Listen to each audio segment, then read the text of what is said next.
তুমি সরো।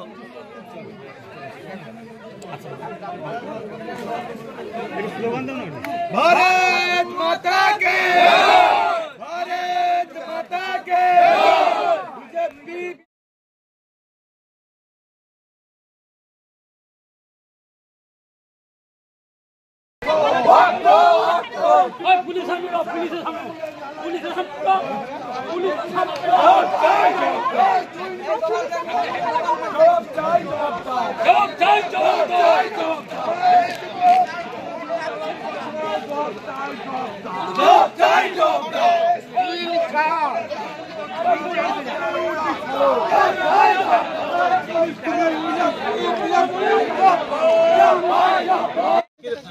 প্রিয়ানগরী সমবায় কৃষি উন্নয়ন সমিতির নির্বাচন হলো, কি বলবেন?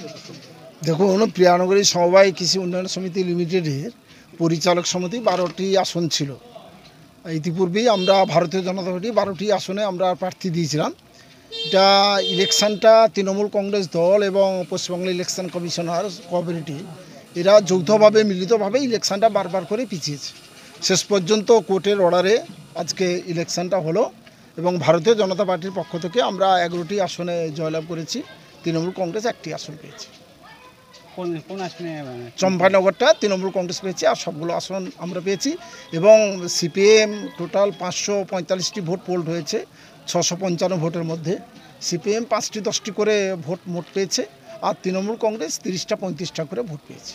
দাদা, যেখানে নন্দীগ্রাম 1 নম্বর ব্লক বিজেপির দখলে, হরিপুর গ্রাম পঞ্চায়েত বিজেপির দখলে, সেখানে চম্পাইনগর এভাবে ভোট হলো কি? না, চম্পাইনগরে পুরোটাই 100% মাইনরিটি ভোটার। স্বাভাবিক কারণে ওখানে 27টা ভোট পোল্ড হয়েছিল। আমরা ভারতীয় জনতা পার্টির পক্ষ থেকে 5টি ভোট পেয়েছি, আর ওরা 22টা ভোট পেয়েছে। অতএব ওটা আমাদের পঞ্চায়েত, গ্রাম পঞ্চায়েত, ওই সিটটাও আমরা জয়লাভ করতে পারিনি।